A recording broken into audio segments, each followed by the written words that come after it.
Banyak orang berkata internet merusak generasi muda, tapi ada seorang remaja membuktikan sebaliknya. Ia menggunakan internet bukan untuk terkenal, tetapi untuk membawa orang lebih dekat kepada Tuhan.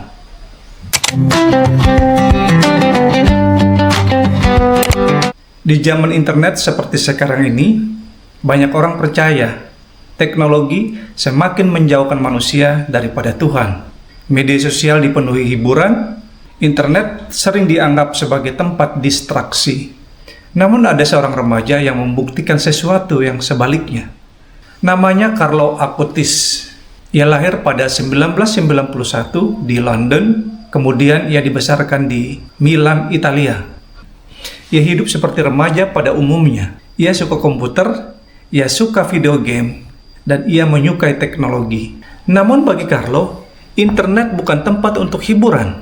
Sebaliknya, internet adalah alat untuk menyebarkan iman. Ia percaya bahwa teknologi bisa digunakan untuk membawa manusia lebih dekat kepada Tuhan. Dan inilah yang ia lakukan. Berikut kita akan melihat 10 fakta paling gila tentang Carlo Acutis. 1. Remaja programmer yang membuat website tentang mujizat Ekaristi.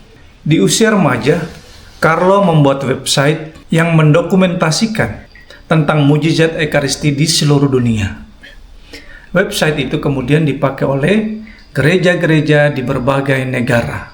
Yang kedua, ia belajar coding secara otodidak. Carlo tidak belajar di sekolah teknologi khusus. Ia justru belajar sendiri tentang pemrograman dari buku dan juga dari internet.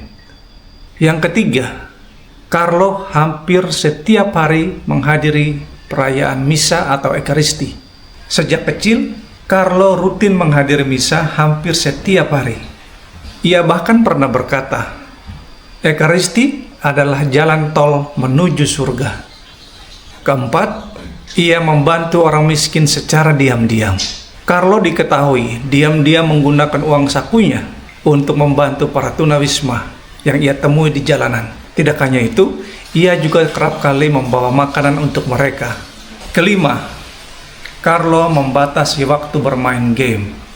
Walaupun ia suka video game, Carlo justru hanya mengizinkan dirinya bermain game maksimal 1 jam dalam 1 minggu. Disiplin ini jarang ditemui oleh remaja pada umumnya. Keenam, ia mengajarkan iman kepada kedua orang tuanya. Ironisnya, kedua orang tua Carlo awalnya tidak terlalu religius. Maklum, ini negara Eropa.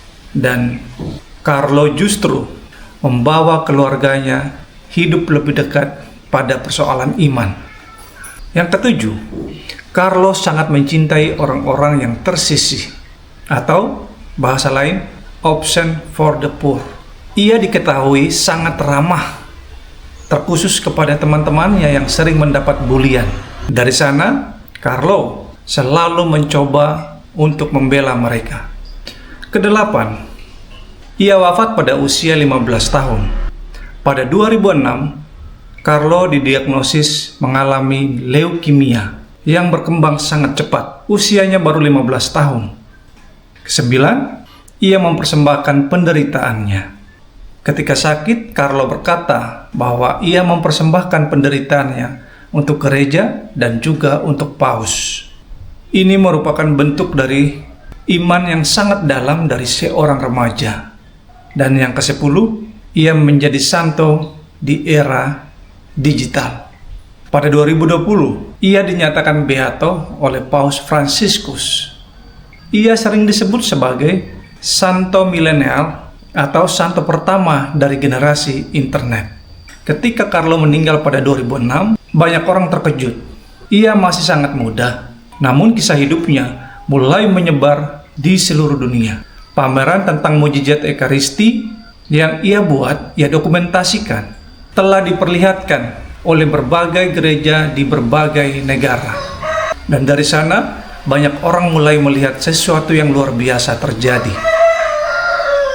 Ya, di tengah dunia digital yang makin distraksi, ada seorang remaja yang menggunakan teknologi internet untuk membawa orang semakin lebih dekat kepada Tuhan. Dan Carlo pernah mengatakan sesuatu yang sangat sederhana. Semua orang terlahir sebagai original atau asli. Tetapi banyak orang yang meninggal sebagai fotokopi. Itu adalah kalimat dari Carlo Acutis yang sangat menggema, terkhusus di era digitalisasi ini. Mungkin pesan Carlo ini sederhana. Internet tidak harus menjauhkan manusia dari Tuhan. Internet justru menjadi alat kebaikan jika digunakan oleh hati yang benar.